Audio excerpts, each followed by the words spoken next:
In a desperate bid to keep her job, City of Johannesburg Mayor Mpho Phalatse has filed an urgent application in the High Court to stop today's special council meeting convened by newly elected Speaker Colleen Makhubele. Council members are expected to meet this morning to allow a motion of no confidence to be tabled against her. Minority parties have been gunning for Phalatse with no ultimatum to resign or face the axe. They accuse her of colluding with ousted Speaker Vasco Da Gama in concealing reports on fraud and corruption in the city. They also accuse the multi-government coalition led by the DA of being arrogant. Makhubele called the special sitting shortly after she was sworn in as the city's new speaker yesterday. She says it's going ahead until the court makes a ruling.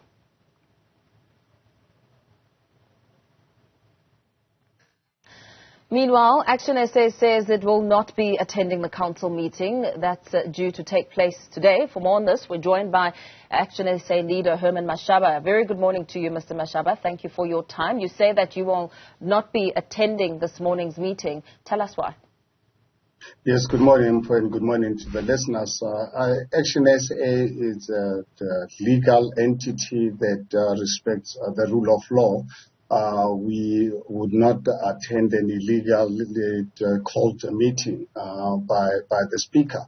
The speaker is actually reacting like a little child in a candy shop, failing to realize that she's running a municipality that is governed by the laws of the country. Therefore, ActionSA will stay away from this illegal meeting called hardly 24 hours. Giving our councillors notice firstly, and secondly, the meeting called by the programming meeting that did not really have the necessary quorum to call this particular meeting. So for that reason, ActionSA will not participate in any illegal activity. So a lot has been happening on social media with looking at your feed. You have spoken about how the arrangement to bring the Patriotic Alliance was forced down your throat, and you accepted in good faith despite warning the DA of the obvious dangers, but their arrogance and superior is not unfolding. Talk to us about some of the back and forth that we're seeing on social media. Well, it's actually incredible that the DA has stood to this law, that I don't know if they've never had this before or they've forgotten, that there's a difference between a truth and a lie. And for them, they've reached a stage where they cannot really differentiate between the two any longer. I don't understand how they can unleash this attack and propaganda against me when the evidence is there for South Africans to see. I think for them, they're actually insulting the intelligence of South Africans. So when we force them into government, you remember we forced them into this government to avoid the ANC taking over.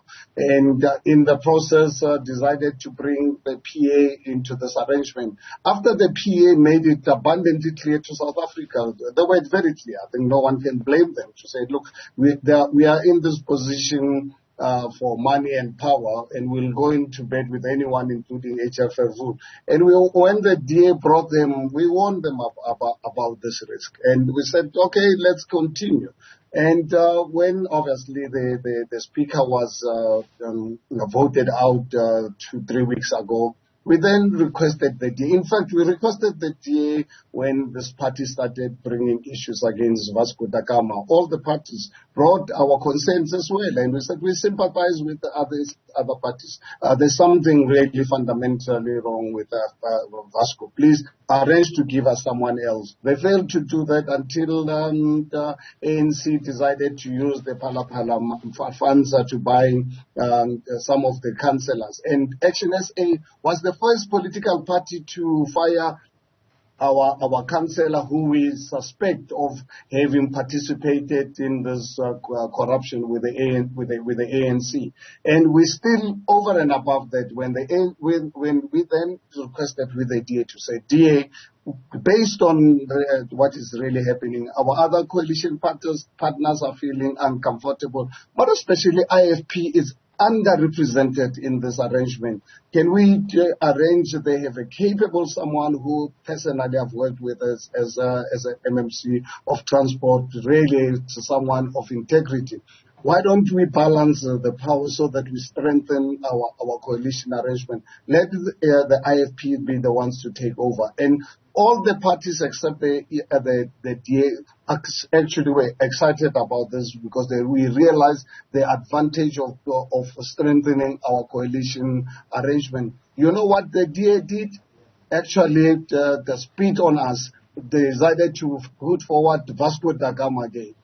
So, Mr. Mashaba, if you'll allow me to interrupt you there, in some of the questions that are being posed to you, one of them says, tell South Africa why you went to the extent of proposing Da Gama as Speaker again, despite the serious objections by your partners. And another question asking you to tell South Africa why you vehemently refused the request by all partners to accommodate the IFP. But as you and I speak, you're saying the opposite. No, it's exactly why, in fact, if you look at what we are saying is we want the DA to really tell South Africa why they proposed, still wanted us to vote for Vasco Da Gama. That's actually the question we're asking the DA. They must tell us why they still proposed Vasco Da Gama when they know we had issues with them. Until only on Monday that they conceded and brought someone else, but completely refused to accommodate our request to have the IFP represented in this. And in the process, on the day of council, their provincial chairperson, Mr. Soli Musimanga, who could not run a municipality but was put in charge of being the DA provincial chairperson, decided to insult all of us. And unfortunately, PA decided to use that I don't know, I can't say, in fact, to be fair to say as an excuse. I think they've really had enough. They decided, you know what, we're out of here. Now, what we find is really very strange is for the DA now to really blame ActionSA. I believe and I maintain and I'm unapologetic about this. The DA is 100% responsible for the collapse of the city of Johannesburg because we don't have the numbers. I see it last night and this morning, the mayor asking society for intervention. When we try to engage through our caucus leader to say to mayor, talk to your party to come to their senses. Otherwise, this whole thing is going to collapse. But now she's asking for society. It's actually one of the strangest political development I've ever seen. What has society got to do with this when your party is arrogant, disrespecting other parties, insulting them, and afterwards you're asking for society to protect you? It's actually one of the cases that's going to go down in history as one of the weird requests or plea that anyone can ever ask.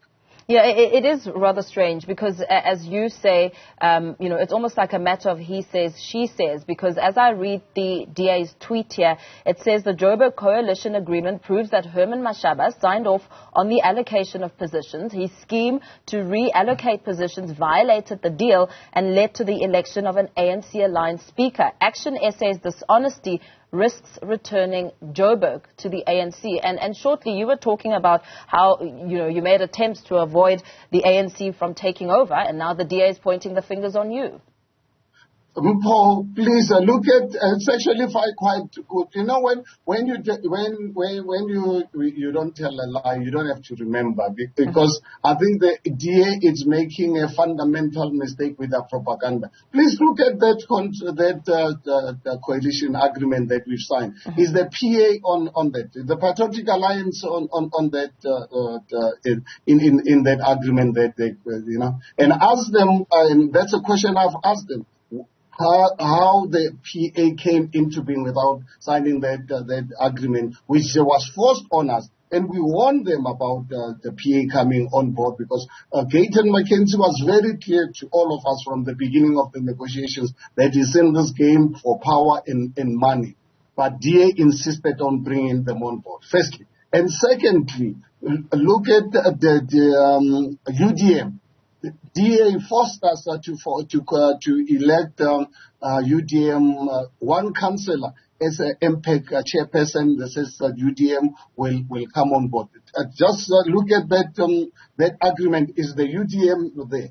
You know, I think one thing that the DA forgets is that, unfortunately, when you tell a lie, you always have to remember. And fortunate enough, we're really in a fortunate position because they are the ones who are actually making this document public, and we can really prove more and more of their lies, including, you know what happened over the weekend? Helen Zille wrote to all us coalition partners, threatening us with legal action, trying to force us to vote with them. And, you know, it emerged 2 days later that John Steenhuisen was not aware about this legal letter.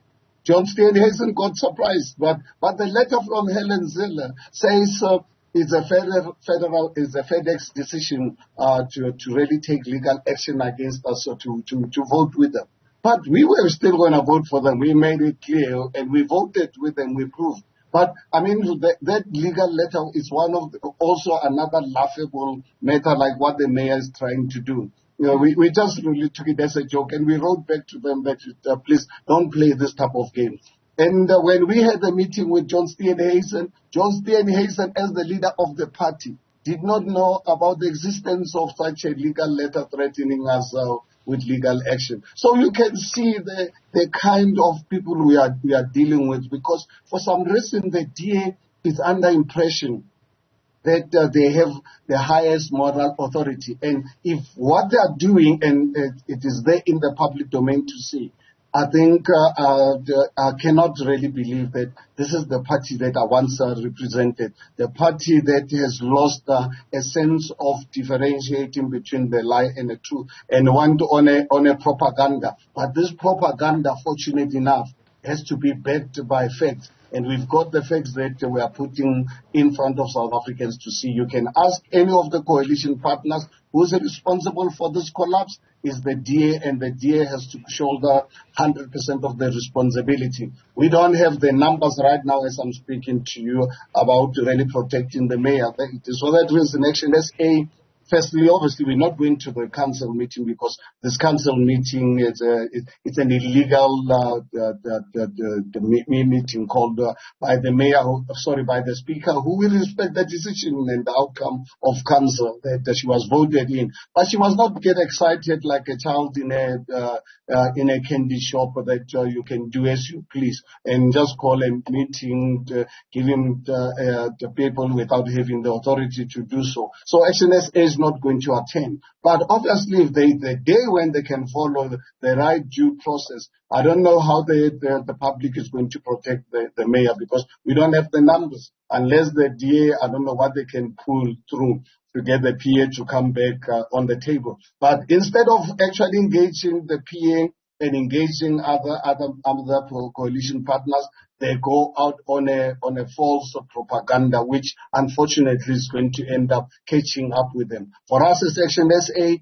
we can sleep with peace because we've got evidence to prove our commitment to the removal of the ANC, including on the 2 days ago, voting with the DA, yes, despite the fact that we were not happy with presenting Alex Christians. We wanted the IFP to be the one. Mr. Mashaba, we're going to have to leave it there for now, and thank you for your time. ActionSA's leader there, Herman Mashaba, saying that ActionSA councillors will not be attending the special council meeting taking place today.